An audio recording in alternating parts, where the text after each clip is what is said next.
So today I conclude the U-Turn sermon series, and I hope you've enjoyed the series. If you've missed any of the sermons, why? No, if you've missed any of the sermons, please check them out online on our YouTube channel. And today is all about restoration. The dictionary defines restoration in two ways. First is a reinstatement, and the second, a repairing to an improved condition. Think of a restoration of a painting. Both definitions are at work in our gospel, and both definitions can be at work in us. For the first definition, reinstatement, let's look at what's going on in the world around Jesus. This gospel follows directly after the amazing events in John 11, where Jesus resurrects Lazarus in the city of Bethany. As chapter 11 ends, Lazarus, Mary, Martha, and the people are celebrating this miracle. But the enemies of Jesus, the scribes and the Pharisees, they've had enough and are ready to take action against Jesus. Their first move is to officially label Jesus as an outlaw. What this means is that if Jesus shows his face in public, he can and will be arrested. The gospel reading is Jesus making his first public appearance after landing on the most wanted list. Jesus and his disciples return to Bethany and dine with Lazarus, Mary, and Martha, friendly faces who provide a safe place to eat and stay. And then things get weird. Mary anoints Jesus' feet. In the ancient world, anointing would happen for three reasons. The first is that kings and priests were anointed to show that they were God's chosen ones to lead the people. Reason two, sick people were anointed as a ritual of healing. And the third reason, the dead were anointed for burial. Now, reason three is what Mary is doing. She anoints Jesus to prepare him for his burial. But what makes this weird is, well, Jesus is still very much alive when she does it. As my preaching professor, Dr. Tom Ridenauer, would say, he ain't dead yet. What also makes it weird is Mary breaks a lot of social protocols. First, she lets her hair down. Now, back in ancient Palestine, no respectable woman would ever appear in public with her hair unbound. A woman with unbound hair was associated with immorality. Think of your strength of sin schedule that we've talked about over the last couple weeks. And then Mary touches Jesus. This was a social no-no because women were considered second class to men. That's the past talking. That's not me. But women were not allowed the same privileges as men. And one of the privileges they lacked was the ability to approach a man, to speak to a man, let alone touch a man in public. So Mary has let her hair down, and she touches and anoints Jesus. To top it all off, she uses a very expensive perfume. According to this passage and Mark 14, the perfume price was 300 denarii. That is a whole year's worth of salary. Mary just spent a full year's salary on Jesus' feet. Now, we have a hard time thinking of things we would spend a full year's salary on for one item. I mean, how many of us would maybe spend a full year on our child's education? Maybe a new car, a new house, a donation to the church. You don't have to laugh at that. But how many of you would spend it on perfume? Now, some of you will say, well, it depends on how good it smells. But still, to spend it on a perfume, this is why Judas calls this a waste of money. Because Mary is a woman, a second-class citizen, she is ripe for ridicule and rejection. So Judas already starts. He tries to tear down Mary while at the same time build himself up. The money should go to the poor. That's what I would have done. The one thing that I enjoy when I read the Gospel of John is that the writer hates Judas and does not hide it. When Judas is introduced, the writer wants you to know Judas is the one that's going to betray Jesus. Judas is the one with the devil in him. Judas is the one who's going to betray Jesus, like it says here. And now we know, as it's written, Judas is a thief. Like I said, the writer kind of lets you know where they stand on Judas. But before anything else can be said, Jesus puts a stop to it. Leave her alone. Leave her alone. It's amazing what these three words can do to change the entire conversation. Because this is not a suggestion. This is a direct order from Jesus. This is a commandment. Jesus tells Judas to back off and shut up. And also any others who might have ideas of making fun of Mary. So Jesus stands up for Mary. He even does the rare thing of publicly celebrating what Mary has done.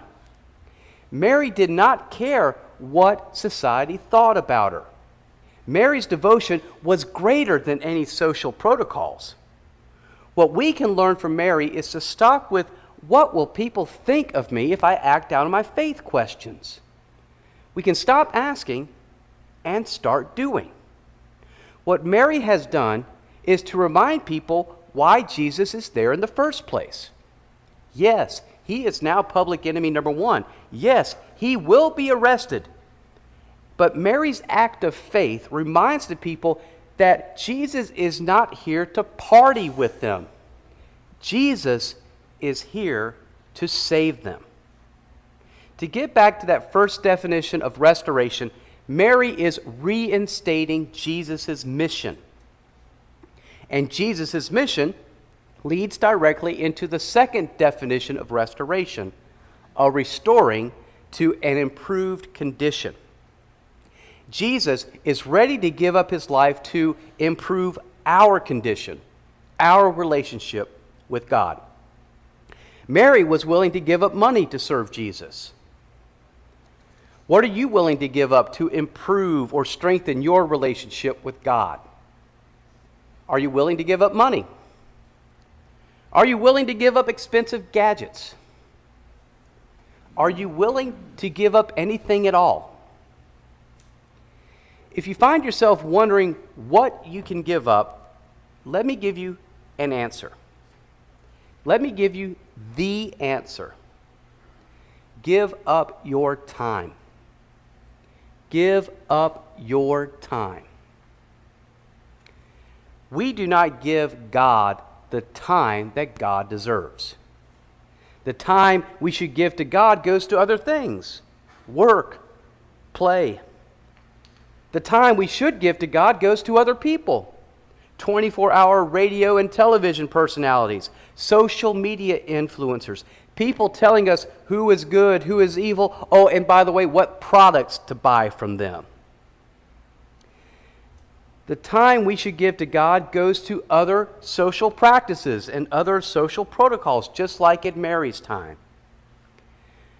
Pastor, Sunday morning is the only time I get to sleep in.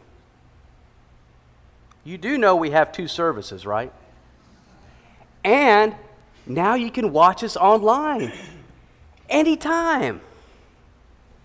Pastor, I can worship God while I am playing golf. Yeah, but you don't. Pastor, I need to get my kids to this soccer game. Have you ever thought of finding a league that plays, now hold me to this, on Saturday? Pastor, my family and I just aren't ready to come back to church during COVID. Oh, so that wasn't you that I saw post pictures of you and your family at Disney World last week. We convince ourselves that because we do one thing that we cannot or will not practice our faith. What we have done is make time the ultimate checkmate to our faith, which is amazing that Jesus can beat death, but he can't beat our schedule? So let's give God the time he deserves. And let me give you a way to do that. This way will change your life because it changed mine. Last fall, our congregation was going through a very rough period. 9 funerals in 6 weeks. And my spiritual bank account was running low, near empty. But I knew that I had to make time for God daily, or I was going to go further down a road of anger, stress, and depression. I know for a fact what time with God can do. I opened my Bible. I chose a reading plan based on our lectionary. For those of you who have a hymnal at home, and for you, those of you who do, God bless you. If you have it, the reading plan is back there. So I opened it up, I started the reading plan, and I started a journal on my computer because my handwriting stinks. Reading and writing, journaling, praying, writing down my prayers. And in my writing, I found myself talking with God, but more important, listening to God. Since then, I am the happiest I have ever felt in my life. That is not exaggeration. That is truth.